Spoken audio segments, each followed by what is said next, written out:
Cruise news time, and y'all ready for this? The CDC, they got even more to say about the cruise business. What this time? And cancellations. We got more cancellations, and the boosters are coming. The boosters are coming. Cruise news. Let's talk about it.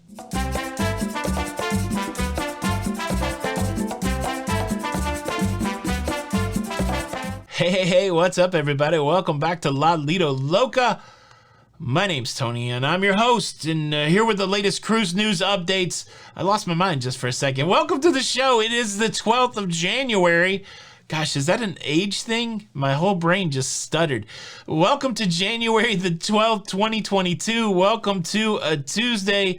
Welcome again to the show. We're going to hit you right in the face with some cruise news. We're going to talk in some big themes today. We're going to talk CDC. We're going to talk cancellation. And we're going to talk the boosters. Are you ready? Let's cancellations first. I got two cancellation stories. Story number one, Norwegian Cruise Line dropped another pile of cancellations on cruisers everywhere last night, adding to the cancellations that they put together last week. The easiest way to track all of this is to go to Norwegian's homepage. They have a travel advisory on the upper left, and you can see the same stuff I'm about to share with you guys. I'm going to tell you all of the ships that are currently impacted, affected, and the dates. But again, go find out the compensation and all that.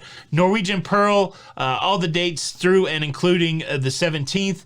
The Dawn, through and including January the 18th. The Getaway, through and including. Let the through and including be implied. January the 19th. Escape, January 22nd. The Joy, January 22nd. The Sky, February the 25th. The Pride of America, February the 26th. The Jade, March the 3rd. The Star, March the 19th.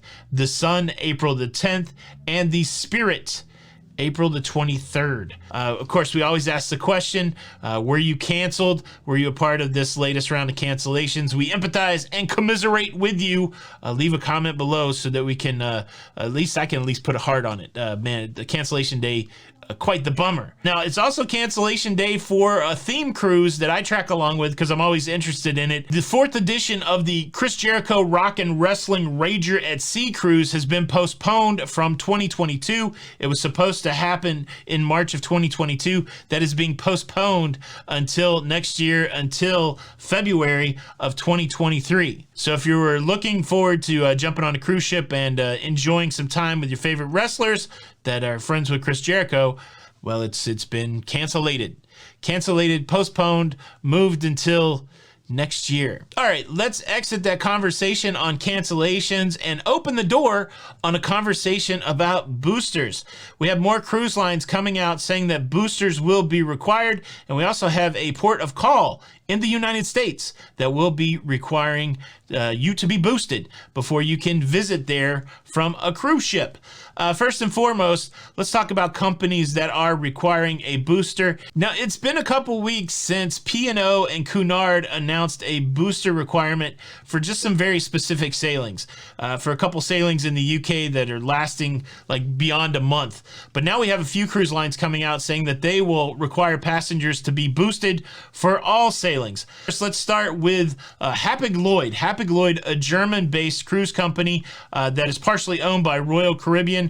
They have announced that starting on the 14th of February, Valentine's Day, that any passengers traveling on Hapag-Lloyd will have to be boosted. And then here in the United States, Uncruise, a small cruise line that does river cruising, that does cruising to Alaska, they have announced that beginning with their February the 5th voyage, all passengers that will be cruising on Uncruise will also have to be boosted. Now, we've yet to see any of the large cruise lines that have cruises in the U.S. make a boosted announcement for U.S. cruises, but what we've seen over the last couple years is sometimes the way these smaller cruise lines go, sometimes the way that these cruise lines in the UK and Europe and other folks, sometimes the way that they go is the way that we end up going in the U.S. Who knows with boosters? It's a whole different thing over here for sure. We'll have to keep our eye on it, and I will certainly let you know if any of the major players doing cruises in the U.S. Require a booster. But there's movement. The boosters are coming. How about that? Now, we always pay special attention when the CDC starts talking about cruising. especially in public forums. That happened yesterday. I got to tell you all about it. But before I do that, let me first invite you to subscribe. If you like staying up to date with everything that's going on in cruising, please consider subscribing with the notification bell on. That way you don't miss out on any of these episodes. And look, a big welcome to everybody that has joined the Loca fam over the last month. We've added 11,000 of you since just a month ago, and I am dang happy and excited that you are here. You are helping us. We are blazing a trail, trying to make our way to our own personal goal of hitting 18 million subscribers in 2022. Tell a friend. Tell a lot of friends. We can get there. Thank you for being a part of all this. Thank you in advance. All right. CDC, they're talking to Congress yesterday. The director of the CDC, Director Rochelle Walensky, answering questions from people in Congress. And guess who gets to ask the director a question? One of our favorite senators, Senator Murkowski from Alaska. You remember Senator Murkowski, pivotal in getting the Alaska cruise season going in 2021. She continually fights for tourism in her state. And the senator hit the director with a question about tourism, about cruising, really wanting to know what's going to happen here in 2022. And the CDC director basically, she heaped some praise on the cruise industry. How about that? She heaped a little praise. Here's the quote from the director, and it sounds a little bit like a backhanded compliment. I think the conditional sell order and the fact that the industry has stepped up and is now interested in exceeding the compliance with the sale order without the order necessarily being in place is a real testimonial to how well that has worked. Did you hear that? She said the cruise industry stepped up, exceeded the expectations, and they don't have to be looked after anymore.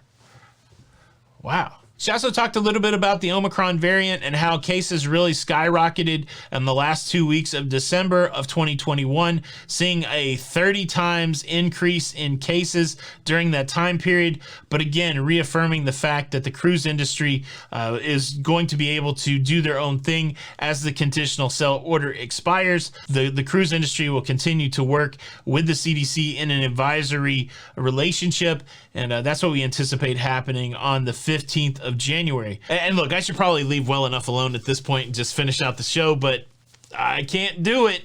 I can't do it. I just want to know how many people out there will hear this story and say, finally, the CDC is saying something good about cruising. I accept that and I'm happy with it. But are these the same people? Is this you? Are you the same people that have completely said that the CDC is junk, that they should be discounted, that anything that they say should be ignored because they're corrupt? All of those things that have gone on over the last 2 years about the CDC, are you now willing to accept the CDC saying something good about cruising? And if you are, what does that say? Because to me, how do you keep, like, how either you think that everything the CDC says is corrupt, meaning that what they're saying about the cruise industry right now is also corrupt, or you have to flip-flop. How do you keep your integrity? How do you keep your logic in that circumstance? I don't know. You could just say, well, you know, clock's right twice a day, or they finally came to their senses. I'm just interested to see how this will be justified in the comments. But either way, look, you guys know the train that I've been on the whole time. I appreciate the fact that they're speaking positively about the cruise industry, and I think that's good for cruising. All right, let me finish out the show. I'm sorry. And before I get out of here, let me quickly remind you that in just a few short hours, there will be a live stream with me and Emma and Don from Don's Family Vacation, hosted on Emma Cruise's channel. Make sure you check that out, and if you're seeing this after that, go check it out. How about that? Boom, that's your cruise news. I would love for you to sound off. What do you think about all this? The cancellations and the boosters and the CDC? Leave a comment below. Thank you so much for checking out the show today. I hope you enjoyed it. You can indicate that you did by hitting the like button. And if you don't hit the like button, then I'm going to make you watch 3 hours of a Senate hearing and transcribe it in crayon. And not even a cool crayon color. You're going to have to use white. You ever try to write with a white crayon? Hit the like button. This is Tony with Lido, Loca, and until the next time, we'll see you on the Lido.